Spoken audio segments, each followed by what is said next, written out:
Oi, eu sou o Gucipri e esse é o Poc Pop.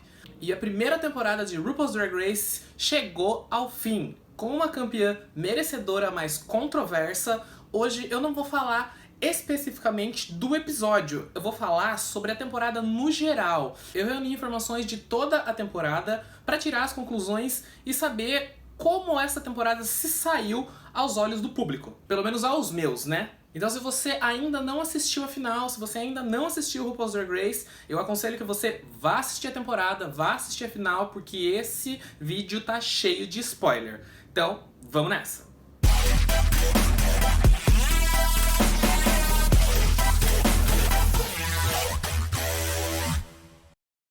A primeira coisa que eu separei pra falar aqui pra vocês foi sobre as concorrentes. Como foi dito lá no primeiro episódio pela própria RuPaul, ela mesma escolheu a dedo cada uma das participantes do programa, dessa primeira temporada do Reino Unido. E isso é um puta de um privilégio, você não precisou se inscrever. A equipe da World of Wonder, a equipe da RuPaul foi atrás de você e te convidou para participar de um programa que já é mundialmente famoso. E por isso mesmo, por esse programa ser mundialmente famoso, eu acho que faltou um pouco de entrega delas. As referências para quem já pôde ter assistido 10 anos de RuPaul's Drag Race foram muito fracas. As queens ainda estavam lá falando que era a primeira temporada, daqui a pouco eu melhoro. Não, já foram 10 anos, mais de 15 temporadas, você tinha que estar ali com o pé na porta desde o primeiro episódio. Isso me deixa bastante incomodado por bastante tempo. Como eu disse no vídeo passado, foi bem difícil criar empatia com essas gays.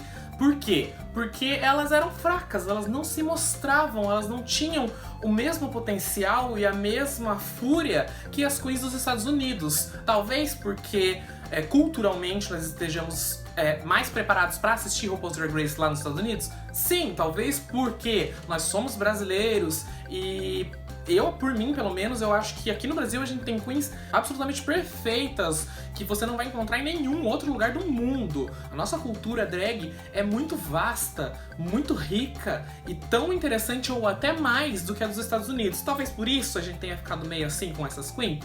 Eu demorei muito pra conseguir idealizar um top 3 ou até pelo menos gostar de alguma das queens da temporada. E mesmo demorando para formar o meu top 3, desde o início era muito claro que The Vivienne e Baga Chips com certeza estariam no top 3. Foi muito previsível desde o começo, porque elas eram as mais polidas, as mais bonitas, as mais bem feitas ali, e as que estavam mais tempo de carreira, tinham intimidade melhor com a câmera e tudo mais. Fora isso, pra mim, pelo menos, eu fiquei na dúvida entre Crystal e Divina De Campo para um top 3. Vocês sabem que eu me apaixonei pela Cheryl Hole no meio do caminho, mas eu entendo que ela é uma queen muito básica e que realmente ela não merecia estar no top 3. Mas a Crystal merecia. Ela é uma queen muito bonita, muito polida, muito segura de si. E isso leva para uma primeira suposição de que algumas das queens, mesmo já sendo boas, e até outras apenas carismáticas,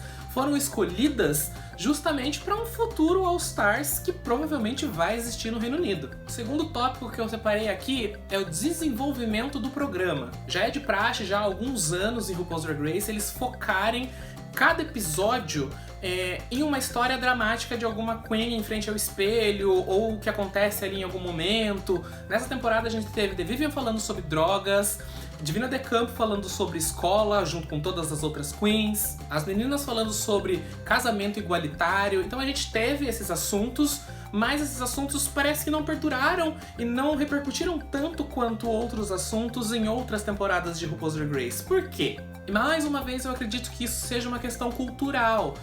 A galera do Reino Unido, em geral, é um pouco mais fechada mesmo. Pra The Vivienne ter falado o que ela falou da dependência química dela, que ela está limpa, mas que ela ficou muito tempo nas drogas e que foi muito difícil pra ela, mano, isso é uma puta de uma vitória pra um povo que é totalmente recluso e fechado quanto a isso. Junto com essas histórias, ainda tem a questão tretas, que a gente não conseguiu sustentar uma treta por mais de meio episódio nessa temporada. Mais uma vez, questão cultural. Os produtores deviam ficar loucos dessas queens que se resolviam maduramente antes do episódio acabar. Outra coisa que me incomodou bastante nessa temporada foram as amizades. A gente só conseguia descobrir que uma queen era realmente muito amiga de outra no episódio que uma delas ia ser eliminada. E claro, isso também se deve à quantidade de episódios que foi encomendado. Foram encomendados 8 episódios de RuPaul's Drag Race UK, quando a última temporada de RuPaul's Drag Race lá dos Estados Unidos teve 14. Isso também diminuiu o número de queens participantes, né, que foram só 10 no Reino Unido, e acelerou o processo do programa. Isso mesmo, né, infelizmente. Nós não tivemos Revenge nessa temporada, não tivemos Untucked, apesar do Untucked acontecer ali enquanto os jurados estavam deliberando e as queens conversando, mas nem mesmo o Untucked rendeu alguma coisa realmente interessante pra gente. Então, pra mim, o programa pecou um pouco no entretenimento, no como prender o público. Talvez eles tenham pego o formato dos Estados Unidos e trazido pro Reino Unido, talvez não, né? Eles fizeram isso, trouxeram pro Reino Unido, mas eles precisavam ter modificado, porque a cultura é outra, o jeito de lidar é outro. Quem sabe na segunda temporada seja melhor, né? Emendando nisso do entretenimento, o terceiro tópico são os lip syncs e os desafios. Lip sync bom de verdade que a gente teve foi que foi a Cheryl Hole contra a Blue Hydrangea no episódio em que a Cheryl, ex-Girls Aloud, participou. A música era Call My Name, da Cheryl. Eu amo essa música de paixão, essa música é incrível. A Cheryl Hole destruiu na dublagem. Ela tava muito animada em frente a Cheryl fazendo a música lá. E esse foi, sem dúvida, o lip sync mais bonito, mais interessante que a gente teve na temporada inteira. Por quê? Mais uma vez entra aí a questão cultural. As queens do Reino Unido, elas são muito polidas pra cantar, atuar, dirigir, fazer qualquer outra coisa mais artística do que dublar. Mais uma vez, a gente tá muito acostumado a ver as queens lá dos Estados Unidos e aqui do Brasil a viverem da dublagem, não da música, da atuação e de outros campos que a arte pode prover. Talvez por isso a gente teve tanto lip sync meia boca, que pra gente pode ter sido muito ruim, mas lá pro Reino Unido, quem sabe não foi muito bom. E aí, quando um programa sai de um país e vai pra outro país que tá lá, tipo, em outro continente, o que você espera dos desafios? Que eles sejam culturais, né? Não aconteceu. A RuPaul pegou todos os desafios lá dos Estados Unidos, fez uma cópia e levou pro Reino Unido. E isso foi um erro, porque isso ficou muito repetitivo, isso ficou muito cansativo. A gente esperava ver outra coisa do Drag Race. É claro, como eu disse várias vezes nos outros vídeos, a gente não esperava que fosse melhor, não esperava que fosse mais feroz ou muito diferente do que a gente acompanha nos Estados Unidos, mas que fosse um pouco mais cultural, entendeu? Não, todos os desafios que estavam lá também estiveram no do Reino Unido. Não acho que tenha sido pensado, eu acho que foi só tipo, vamos pegar uma fórmula pronta e colocar ali, vai dar certo. Deu, porque foi renovada pra segunda temporada, mas seria legal a gente ter algo a mais pra apresentar, algo a mais pra ver. E aí a gente entra no último tópico desse apanhado que eu fiz, que é a campeã. Se você chegou até aqui o vídeo, quer dizer que você já assistiu a temporada, você já sabe que o top 3 é Becca Chips, Divina De Campo e The Vivienne, e a campeã de RuPaul's Drag Race UK é a The Vivienne, enquanto o público inteiro clamava por Divina De Campo como campeã.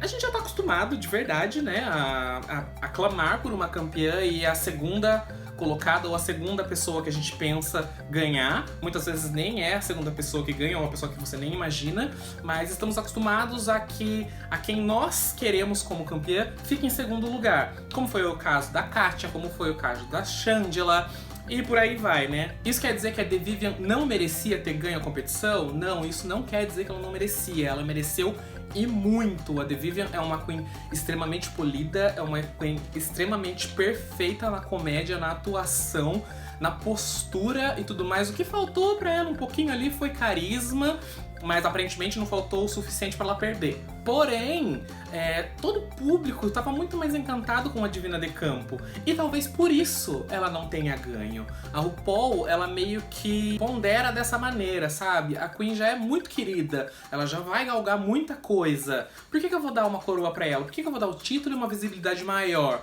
Não que isso seja realmente uma visibilidade maior, porque o problema deste programa, o maior problema dessa temporada é que não existe uma premiação. E por mais que você ache que isso não importe, porque ela vai ganhar a visibilidade mundial, ok, ela vai ganhar a visibilidade mundial, assim como todas as outras 9 que participaram vão.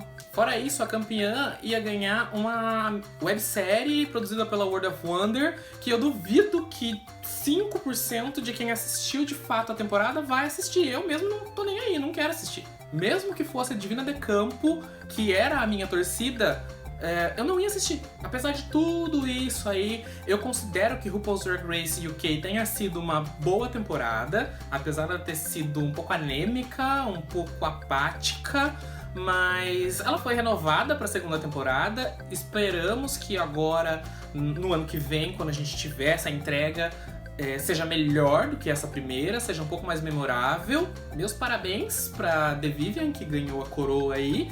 E é isso.